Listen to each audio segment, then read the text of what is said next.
Duit yang ada di sisi aku ni akan terhenti kalau aku meninggal. Yang aku sedekahkan itulah yang akan bersama dengan aku di alam barzakh nanti.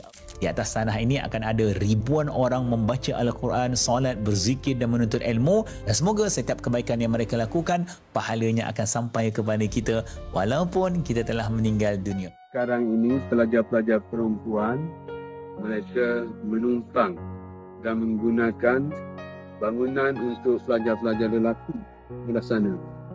Jadi kami berharap daripada tuan-tuan dan puan-puan terus menyokong kami dan terus berbagi sumbangan kepada kami supaya kami dapat bina bangunan asrama dan pelajar-pelajar perempuan dapat menggunakan dengan segera.